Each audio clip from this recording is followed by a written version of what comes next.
दोस्तों, आज मैं आपके साथ परमेश्वर के वचन पवित्र शास्त्र बाइबल में से पवित्र शब्द के बारे में बातचीत करना चाहता हूं।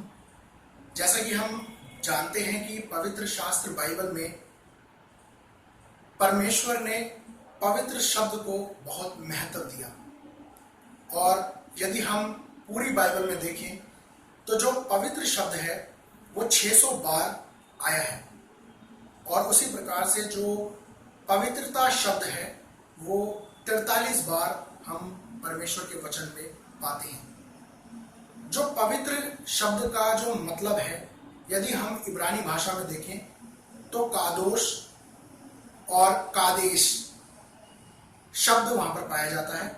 उसी प्रकार से यूनानी भाषा में यदि हम उस शब्द को देखें तो हगियोस एक शब्द है जिसका मतलब होता है सेपरेशन या किसी चीज को अलग करना।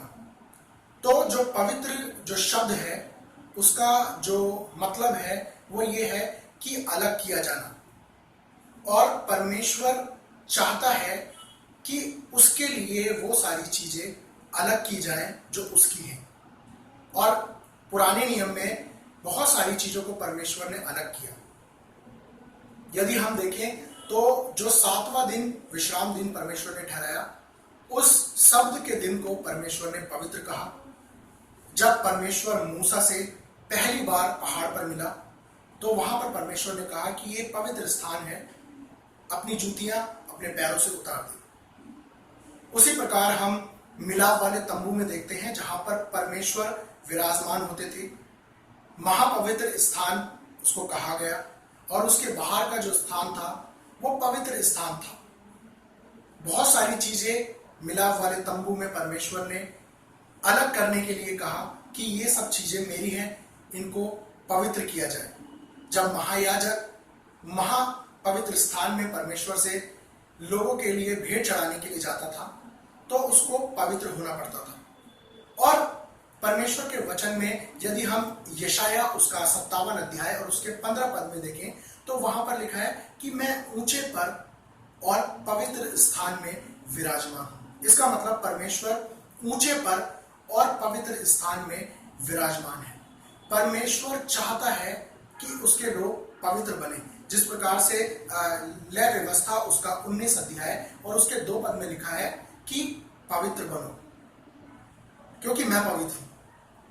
परमेश्वर अपने लोगों से चाहता है कि वो पवित्र बने, और यही बात यदि हम पहला पतरस उसका पहला अध्याय और उसके 15 पद में देखें तो वहां पर लिखा है कि जैसा तुम्हारे बुलाने वाला पवित्र है उसी प्रकार से सारे चाल चलन में पवित्र बनो। परमेश्वर ने जब आदम की रचना की तो उसको पवित्र बनाया, लेकिन पाप के आने के कारण वो अपवित्र हो गया और पापी ठहरा। परमेश्वर चाहता है कि जो लोग आज पाप में अपने जीवन को व्यतीत कर रहे हैं वो अपने आप को इस संसार की चीजों से अलग करें। तो किस प्रकार से हम अपने आप को पवित्र कर सकते हैं? 3 तरीके से हम अपने आप को पवित्र कर सकते हैं। पहला, अपने चाल चलन के द्वारा। जिस प्रकार से पतरस ने कहा कि जैसा तुम्हारा बुलाने वाला पवित्र है उसी प्रकार से अपने सारे चाल चलन में पवित्र बनो। हर एक मनुष्य को अपने चाल चलन के अनुसार पवित्र बनना है। वो किस प्रकार की चाल चलता है, वो कैसा व्यवहार अपने जीवन में रखता है, वो कैसे काम अपने जीवन में करता है, किस प्रकार से वो लोगों से बातचीत करता है, कैसा वो समाज में उठता बैठता है, उसकी हर एक चाल चलन में उसको अपने आप को पवित्र करने की जरूरत है। दूसरी जो बात है, अपने आप को पवित्र करने के लिए अपनी उन पुरानी अभिलाषाओं को जो पापी थी उन सारी अभिलाषाओं को अपने जीवन से अलग करने की आवश्यकता है। जैसे कि परमेश्वर के वचन में भी लिखा है कि आज्ञाकारी बालकों के समान अपनी अज्ञानता के समय की पुरानी अभिलाषाओं के सदृश न बनो। जो हमारी पुरानी अभिलाषाएं थी, जो हमारी सोच थी, जो हमारा व्यवहार था, जो हमारी समझने की शक्ति थी, वो सब पाप को जन्म देती थी। लेकिन आज हमें अपने जीवन में पवित्रता को जन्म देने की आवश्यकता है।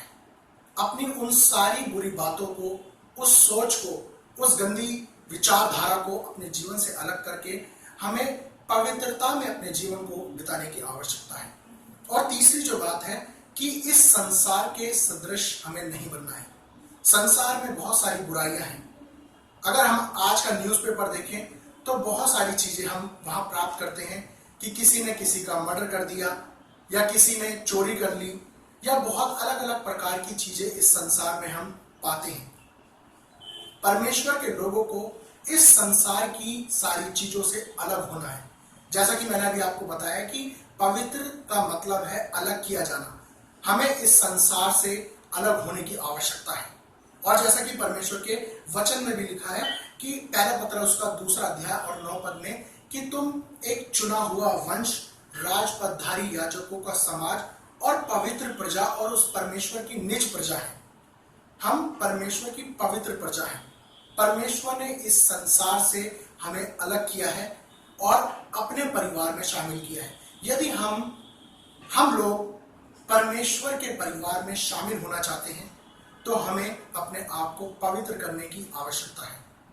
हमें अपने आप को संसार की उन बुरी विचारधाराओं से, संसार की उस गंदगी से, संसार में होने वाली उन सारी बातों से अलग होकर पवित्रता का जीवन जीने की आवश्यकता है।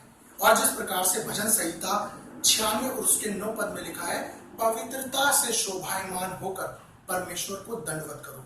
परमेश्वर हमारी आराधना पवित्रता के साथ ही ग्रहण करता है, क्योंकि वो पवित्र परमेश्वर है। हमें अपने जीवन में अपने आप को पवित्रता के साथ परमेश्वर को समर्पित करने की आवश्यकता है।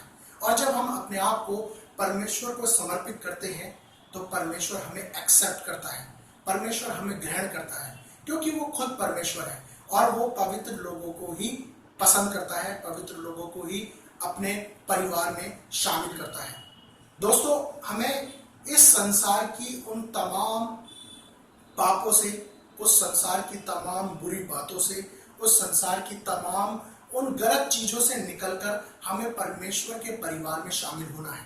और उसके लिए हमें अपने जीवन को बदलना पड़ेगा, अपनी विचारधाराओं को बदलना पड़ेगा, अपनी सोच को बदलना पड़ेगा। और परमेश्वर उन्हीं लोगों को एक्सेप्ट करता है जो पवित्र है। और जैसा कि इब्रानियों उसका 12 अध्याय 14 पद में लिखा है कि आपस में मेल मिलाप रखो और उस पवित्रता के खोजी हो जाओ जिसके बिना कोई भी परमेश्वर को नहीं देख सकता। परमेश्वर को हम तभी देख सकते हैं जब हमारा जीवन पवित्र होगा, क्योंकि परमेश्वर उस महायाजक को जो अपने आप को पवित्र करके पवित्र स्थान में जाकर लोगों के लिए भेंट चढ़ाया करता था, उसी प्रकार से परमेश्वर आज भी अपने लोगों को पवित्र करना चाहता है। वो चाहता है कि हमारा जीवन पवित्र हो, हम परमेश्वर के अनुसार अपने जीवन को व्यतीत करें और उस संसार की बुराइयों से, जिसे परमेश्वर पसंद नहीं करता, उससे हटकर अपने जीवन को व्यतीत करें।